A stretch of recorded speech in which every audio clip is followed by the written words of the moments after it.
Warning, this video contains some images and subject matter not suitable for children. I mean, come on, it's a video about Pan after all.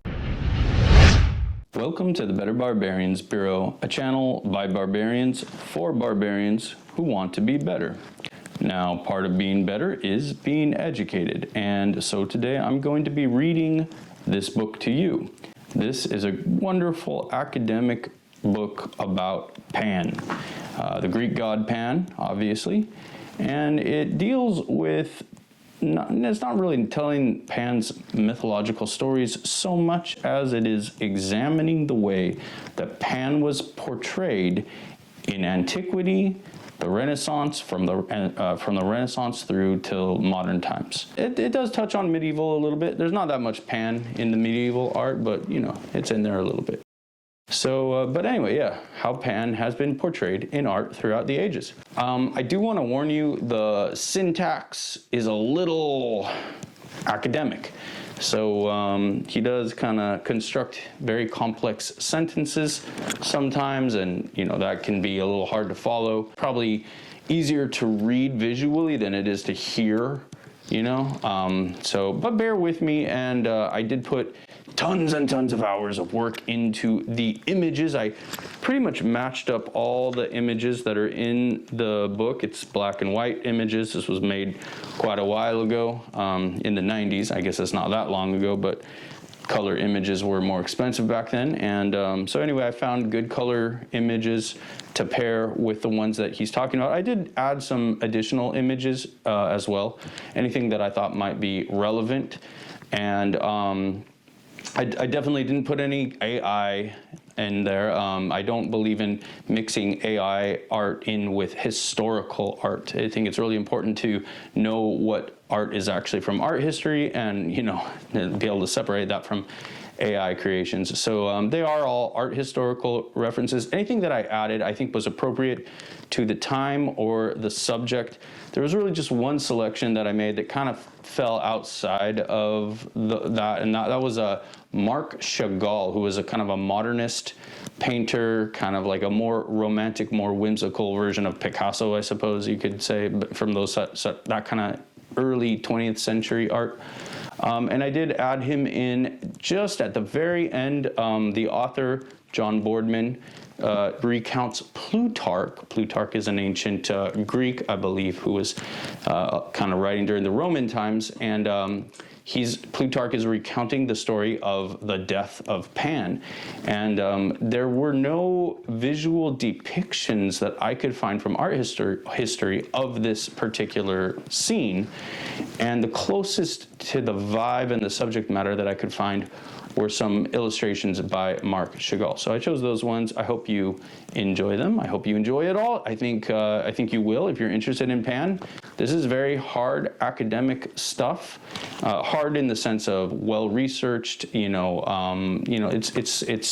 information you can rely on. John Boardman was one of the preeminent British art historians. He unfortunately just passed away last year, but he had a good long life. He was, I think, 96 when he passed away. So want to dedicate this video to his memory. I hope I'm not running into any sort of copyright issues here. If I am, and you happen to work for the publishing company, reach out to me. Maybe we can cut a deal. I don't know. I'm not monetizing this video. This is a public service that I'm providing for you for educational purposes, and that's it. The Great God Pan, The Survival of an Image by John Boardman. What was he doing, the great god Pan, down in the reeds by the river? We should probably better not inquire too closely. Elizabeth Barrett Browning's view of Pan was an idealized one of a literally tragic rustic deity embodying all the simple, if sometimes gross, pleasures of the countryside. In her husband's work, he was awful but kind. But she could drop a tear for him too. And that dismal cry rose slowly and sank slowly through the air, full of spirit's melancholy and eternity's despair. And they heard the words it said, Pan is dead. Great Pan is dead. Pan, Pan is dead. However, all of us who keep our eyes and ears open know that Pan is not dead. Of all the gods and demigods of classical antiquity, besides perhaps Hercules, his image and reputation are the most readily recognized in the modern world. He has often been evoked to express much that seems relevant to various aspects of society and human behavior, and in using him, each author and artist commonly reveals more about themselves than about the god. So, before political correctness forbids us to continue enjoying our classical heritage in art and literature, I would like to devote the first part of this discussion to various aspects of Pan's career since antiquity, then return to antiquity and the real Pan.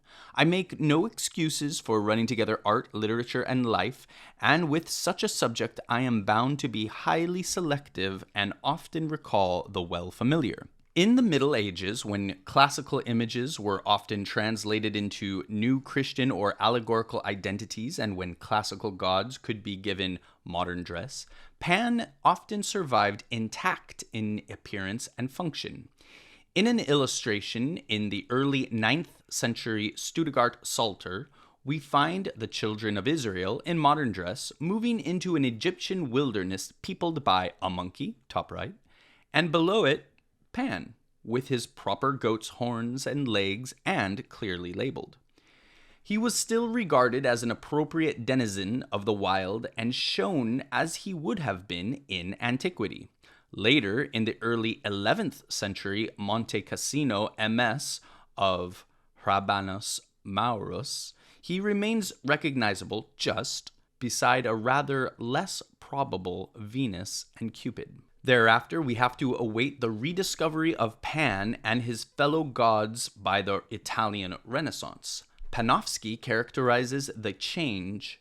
The classical world ceased to be both a possession and a menace. It became instead an object of a passionate nostalgia, which found expression in the reemergence of that enchanting vision, Arcady. The Renaissance came to realize that Pan was dead, that the world of ancient Greece and Rome was lost like Milton's paradise and capable of being regained only in the spirit. One result was that Pan could be viewed with something of an idealizing fervor apparent in that earlier period of literary interest in him, the Hellenistic of the 3rd and 2nd centuries BC.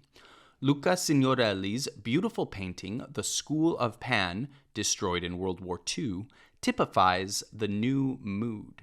In this artwork, painted for Lorenzo di Medici, Pan holds court, a heroic but melancholy figure, with only his animal legs to betray the beast in him, a dignified expression of what we would all like to think of as the most spiritual yet potent aspects of classical antiquity. Michael Levey comments, "There is something primeval and eternally classic in Signorelli's mysterious male and female nudes clustering about their god at twilight, banished creatures of mythology who had always existed and who have now crept back into the welcoming Renaissance air."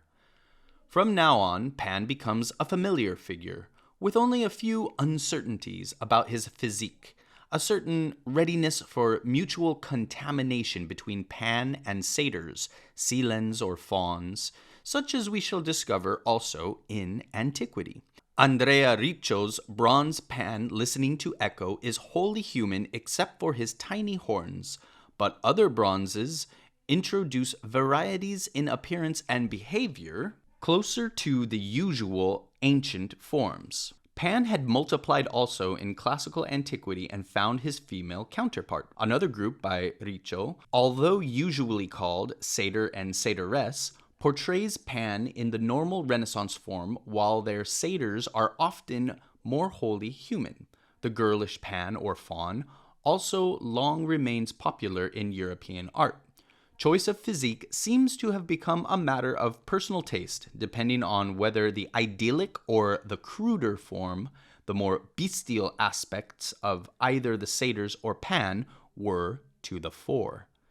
The satyr's adoption of horns may be from Pan, and, whatever the creatures are called, the horns bestow on the wearer aspects of the goat god's behavior as well as his appearance. In Piero di Cosimo's painting, The Discovery of Honey, a thoroughly Dionysiac troupe of satyrs are shown with goat legs, and this is the physical form preferred by the artist for the nameless rustic demon in the more poignant setting of the so-called Death of Procris, as well as other elemental figures in other paintings.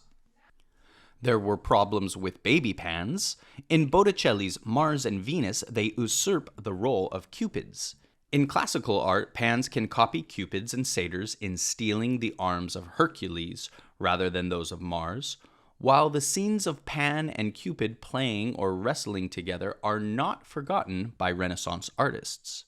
Rather later, in Titian's Bacchus and Ariadne, 1522 to 1523, the grown satyrs are human, though shaggy-legged, but a baby Pan-like faun smugly intrudes in the foreground. In classical antiquity, it was Pan who sometimes uncovered the sleeping Ariadne to Bacchus. For Poussin, in The Triumph of Pan, 1636, the god reverts to form for a bacchanal revel.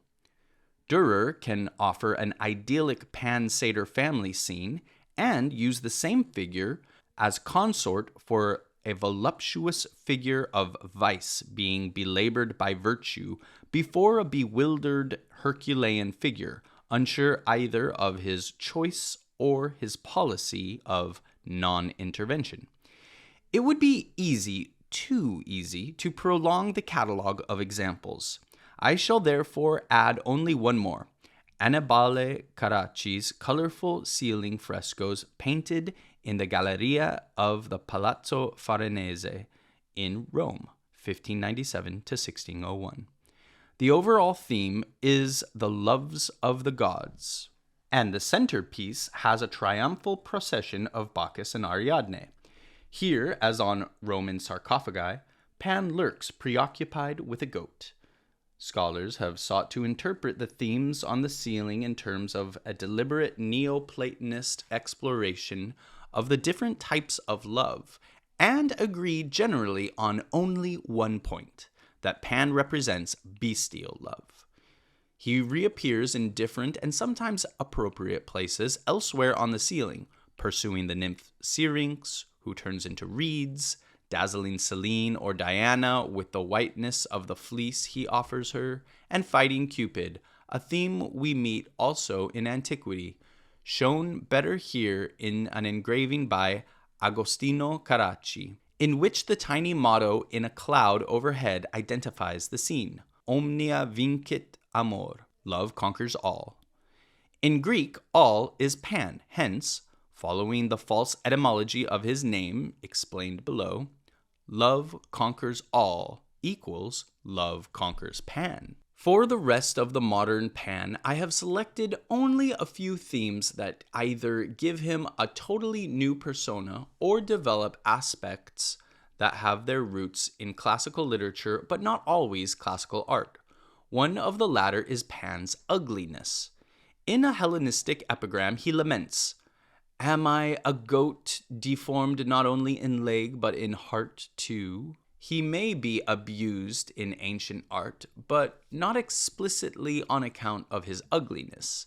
This aspect, however, probably does underlie Giordano's allegory, in which Pan is allowed to look at himself in a mirror, but only through the eyes of the mask with the features of a handsome youth, held before his face by a second Cupid, while Venus, with her anxious swan, watches sympathetically.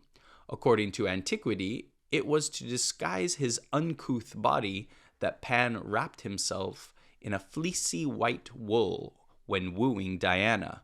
The subject although created in antiquity, was never depicted by any ancient artist. We have seen Carracci's treatment of the subject, and there are other versions by Italian artists, but these simply suggest that Pan offered her white wool, an unlikely bribe to lead to the seduction of a professional virgin like the moon goddess Diana Luna. So this subject is one that ancient artists ignored and that later artists probably misunderstood. In Apuleius, Pan comforts Psyche in her vain search for Cupid.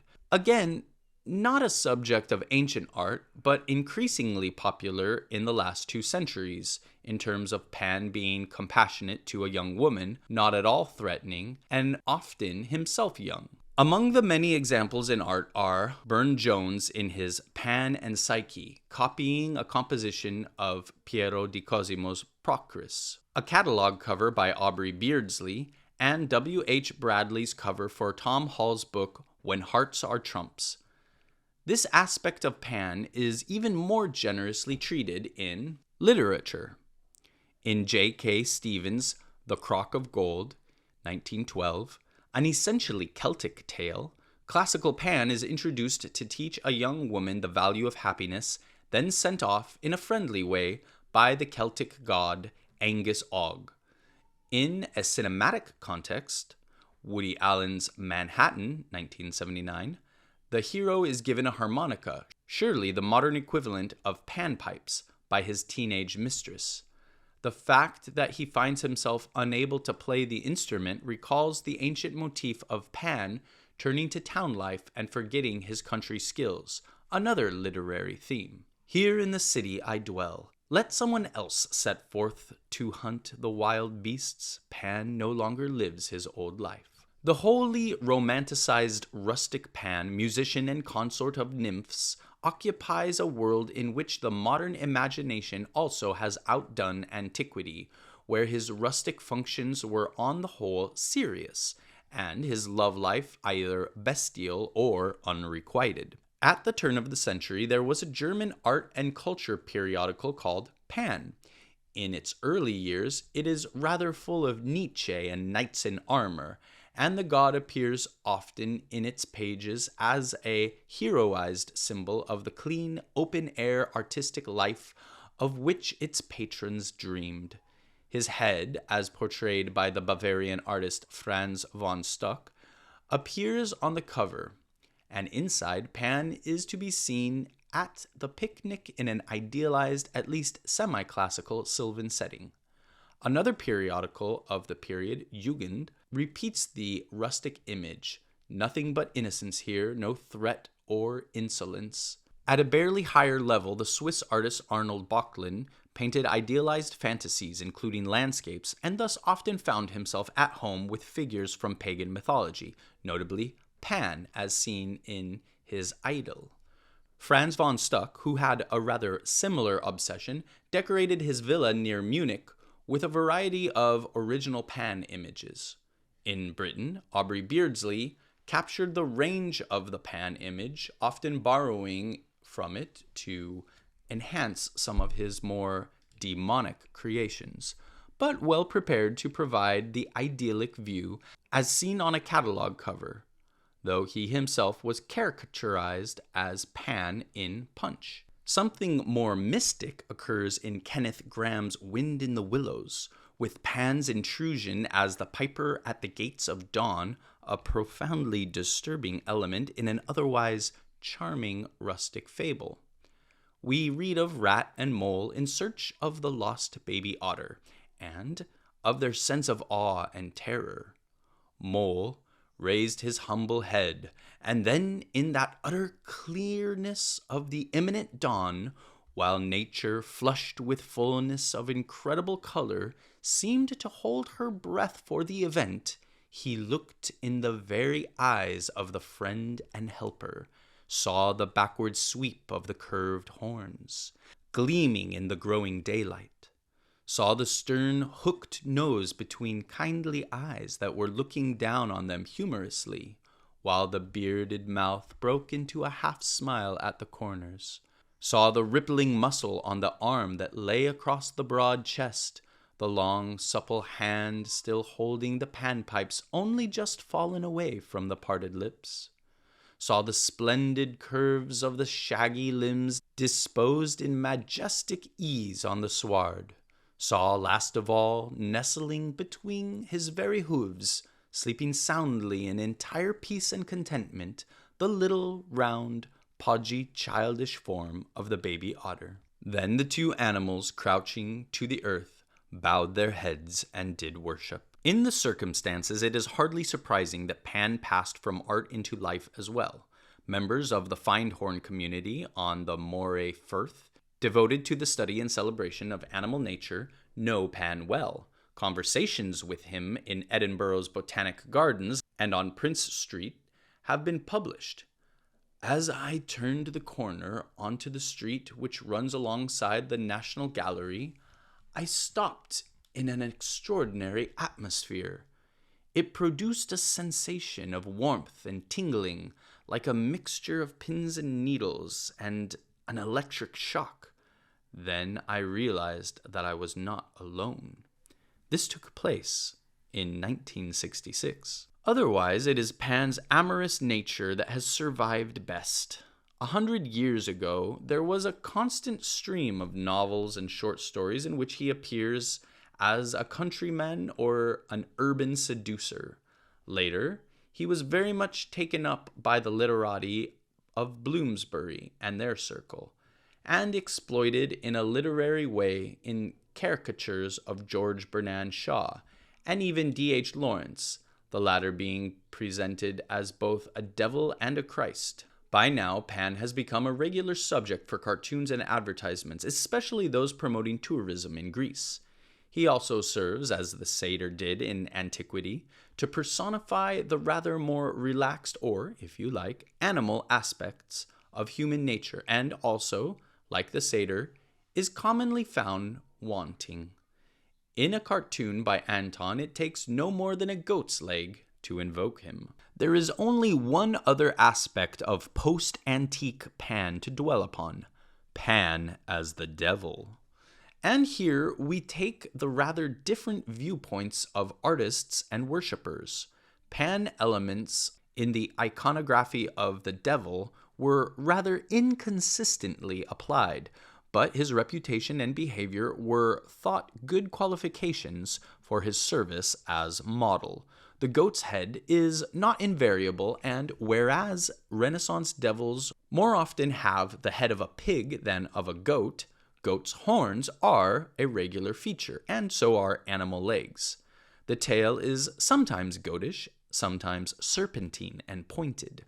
The subject was one on which the artist preferred to work his own variations, and as long as Arcadian rustic Pan remained in the repertoire of artists, the diabolical career of any Pan-like creature was not stressed. In Britain, he was the inevitable model for a Robin Goodfellow, but in the decoration on an English Delft tile, the devil figure that belabors Job is a Pan. In an early 20th century advertisement, he supports his alter ego Lucifer in a personification of the match.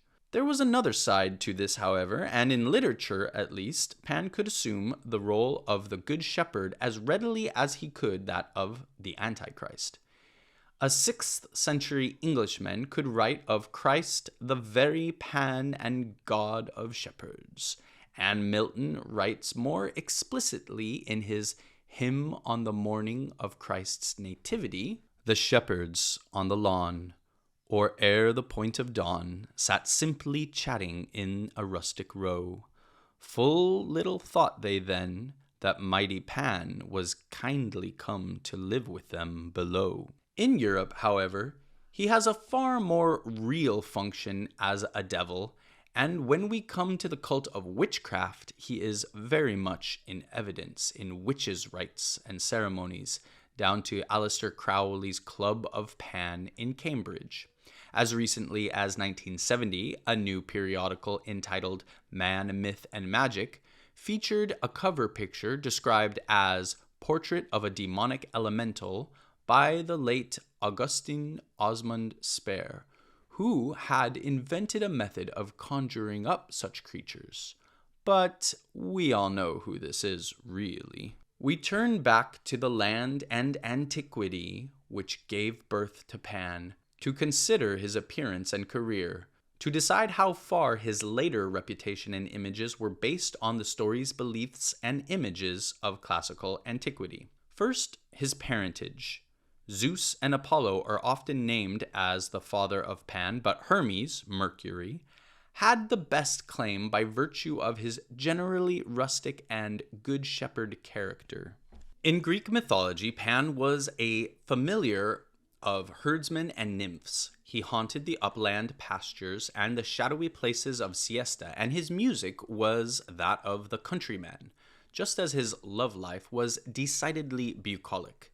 The god Hermes shared much of this nature, and he, like Pan, was at home in Arcadia, in southern Greece, where the cult of Pan probably began. For his mother, we hear of the nymph Penelope, who could get confused with the wife of Odysseus, and even give rise to the story by the fact that the Greek word pan means all, that he was fathered by the combined attention of all her suitors. However, his name does not derive from the Greek pan, but comes from the root pa, a contracted form of paon, meaning herdsman. The same root is found in the English word pasture. Nevertheless, in the Homeric hymn to Pan, which is classical in date and has nothing to do with Homer, he is called all because the infant Pan pleased all the gods. In George Chapman's loud and bold translation, monstrous to the eye, goat-footed, two-horned, full of noise even then, yet straight his mother start and fled in fear the sight of so unsatisfying a thing, in whose face put forth such a bristled spring. Although Pan became confused with satyrs in antiquity, as he did in the Renaissance, there was a basic difference, because the satyrs start as essentially human and acquire animal features in varying degrees as time passes, while Pan starts as all animal. Various figures of goats dancing upright in early Greek art, singly or in groups, could represent him. We cannot be sure, but on Athenian painted pottery, we encounter him twice, circa 490 BC. In one case, he is shown upright and playing pipes at a feast with Dionysus and Hermes, who appear on the couches beside him. Here he is being acclimatized to an urban symposium, which is surprising, for this was not his natural setting. And in the second example, again upright, he accompanies a nymph. It is notable that Pan should already have been adopted thus in Athens, for it was in Athens that he shortly afterwards acquired a substantial place as a deity, far from his Arcadian home. While the Persians were invading Attica and Marathon, the runner Phidippides was sent to Sparta to ask help. He reported on his return journey that he was accosted by Pan in Arcadia, and the god upbraided the Athenians for having ignored him. So, when all was well again, they built a shrine to Pan below their Acropolis and held annual races and ceremonies in his honor. What really happened is a matter for conjecture, but the results were clear. It has been suggested, for instance, that Phidippides suffered altered consciousness as a result of his prolonged running. So it is not wholly because Athenian art is familiar to us today that his image is best known from it, but we shall have to trace the record of his translation from a wholly goat form into something that was at least part human. This was easily achieved by Greek artists who were skilled at humanizing the bestial. Think of their wholly plausible centaurs. Pan's relationship to the satyr has been remarked already. When Pan was still being represented as a goat, the satyr was mainly human, though with a horse's ears and a tail, and in some parts of Greece with hooves as well. The satyr shares with Pan an interest in music, but not rustic music, as well as in women and animals.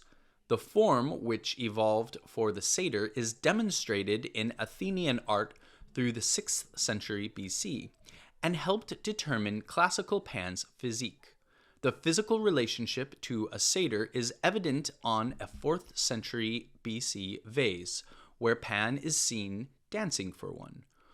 Quite early examples give him a wholly human form, although often with a bestial head. By the end of the 5th century, the classic type with the semi-bestial head and animal legs has been contrived, but there had been, and continue to be, room for many variations. On the Pan painter's name vase, a red figure crater from circa 470 BC, he is shown chasing a passing yokel who has wandered too close to a rocky sanctuary dominated by a menacing Priapos. Here in Beasley's description, a young goat herd in country garb is hotly pursued by the goat god. And at the rock seat, a third, strange person, the wooden herm-like image of some small Priapus-like deity, views the scene with a round, bewildered eye. Here Pan has a goat's head, neck and horns, goat's hooves, and a small goat's tail, but is otherwise human.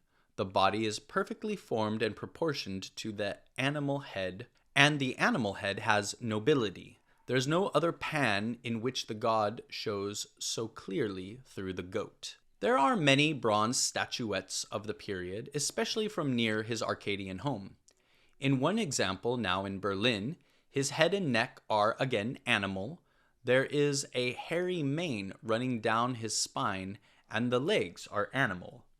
This is the Pan of the Homeric hymn who climbs up and away through the towering crags, for the topmost rocks to look down on the pasturing flocks. Having his hand raised to shade his eyes as he peers into the distance is a pose that he often adopts.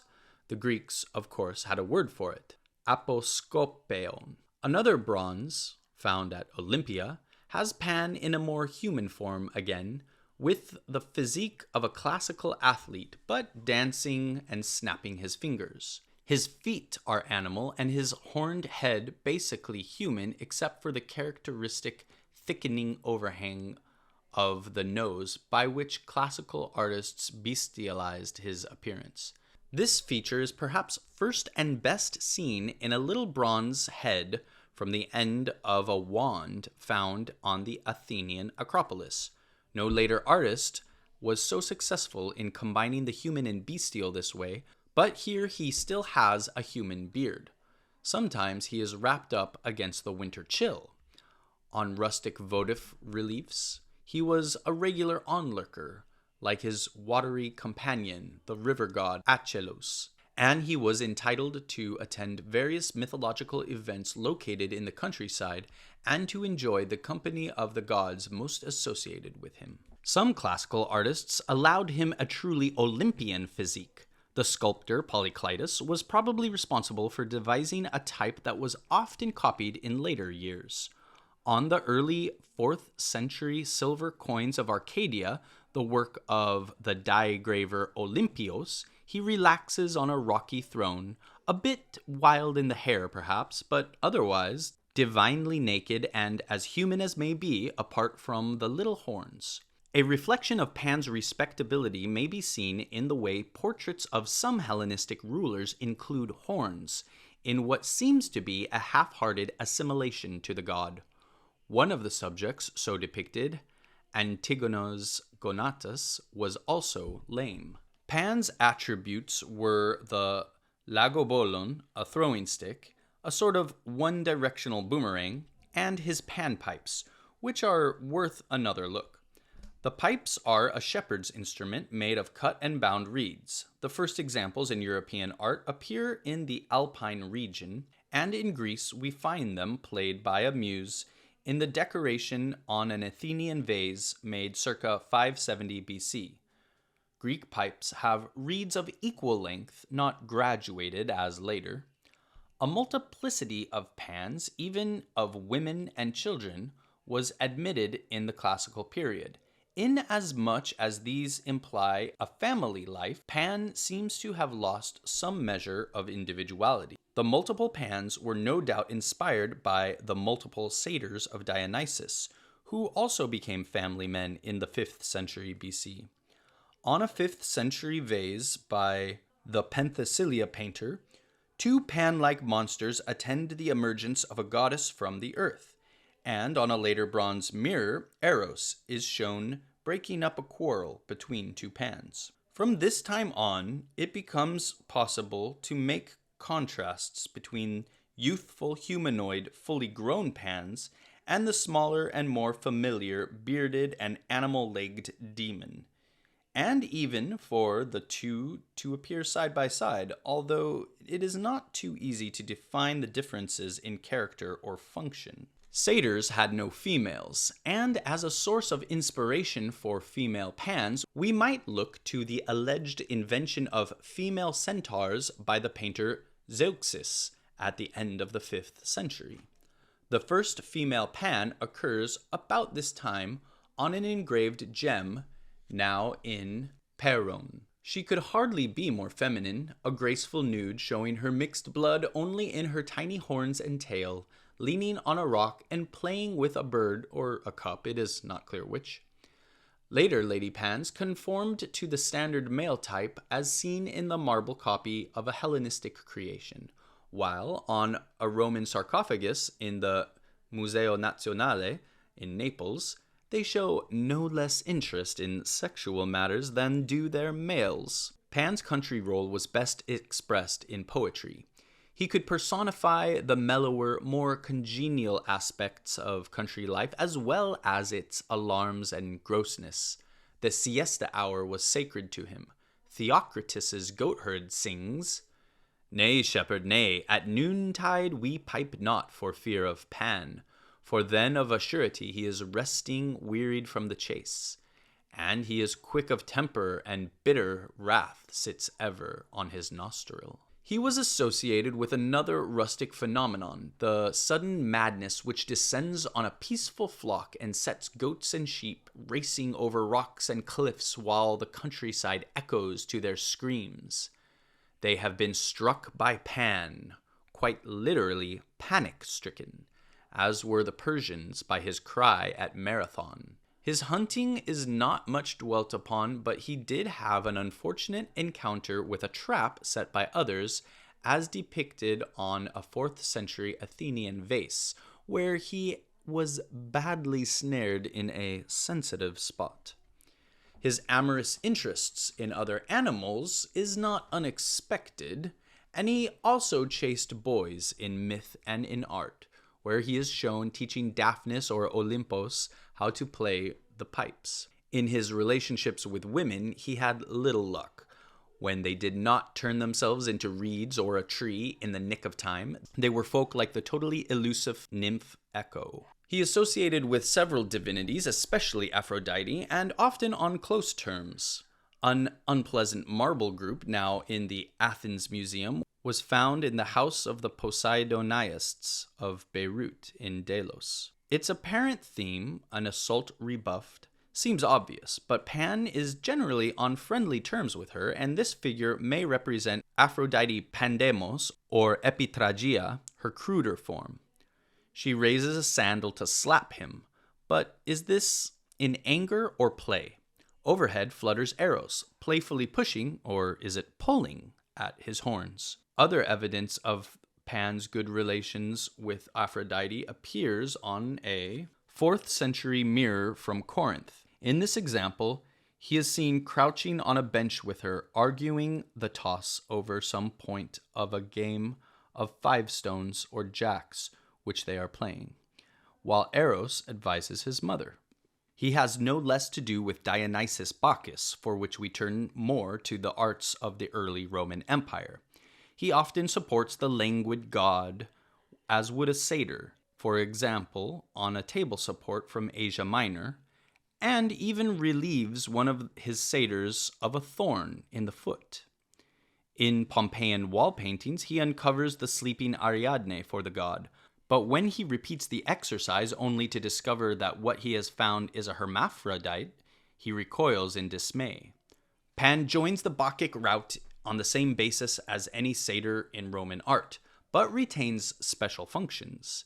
He was judged, however, to have had a weaker head for wine than any satyr, and on a sarcophagus from the 2nd century AD, he is shown having to be carried off by Cupids. His worst mistake is described by Ovid.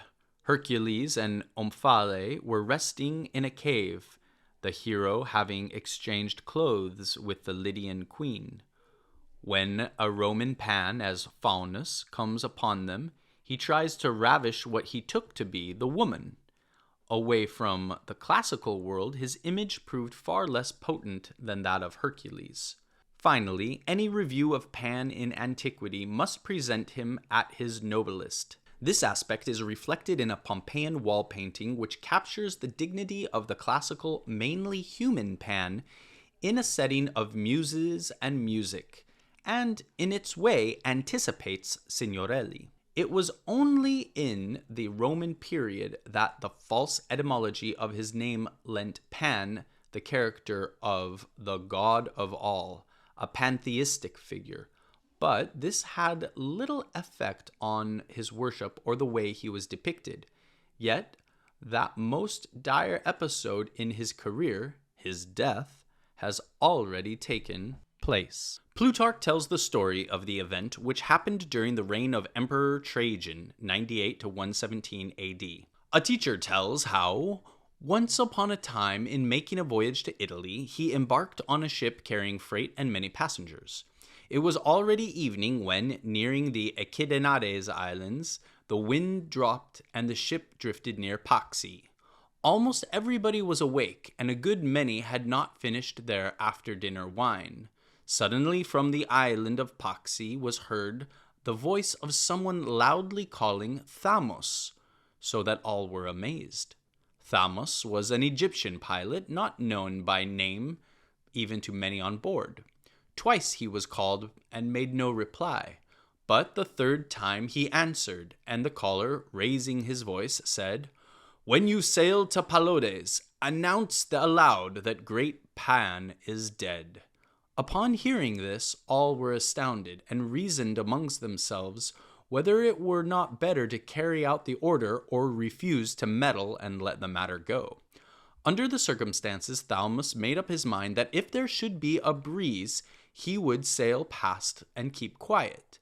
But with no wind and a calm sea, he would proclaim what he had heard. So when he came opposite Palodes, there was neither wind nor wave. Thaumas, from the stern, looking towards the island, said the words as he had heard them, "Great Pan is dead." Even before the last word had left his lips, there arose from the island a great cry of grief, not of one person, but of many, mingled with exclamations of dismay. Explanations for this alleged episode, as we have to describe it, have occupied scholars and men of God since antiquity. Some see in the cry of the steersman not his own name Thamos, but Tammuz, the Eastern name for Adonis, and in the words Pan Megiste, not Great Pan, but an epithet for Adonis, all greatest. And so the cry could have been borrowed from the mystery cult of Adonis and had nothing to do with Pan. The event described took place not long after the death of Jesus, and this dramatic announcement of the death of a universal deity was taken either in connection with the death of Christ or with the overthrow of the devil. If we turn back to Milton's hymn on the morning of Christ's nativity, it is exactly this image of sorrowing nature which he uses to describe the decline of the pagan gods and the coming of the true God. The lonely mountains o'er and the resounding shore, a voice of weeping heard and loud lament. From haunted spring and dale, edged with poplar pale, the parting geniuses with sighing sent. With flower interwoven tresses torn, the nymphs in twilight shade of tangled thickets mourn. And the image of mourning animate nature recurs in Paradise Lost as Eve eats the apple. Nature, sighing through all her works, gave signs of woe that all was lost. It is, of course, the same image which Mrs. Browning used. That dismal cry rose slowly and sank slowly through the air, full of spirit's melancholy and eternity's despair.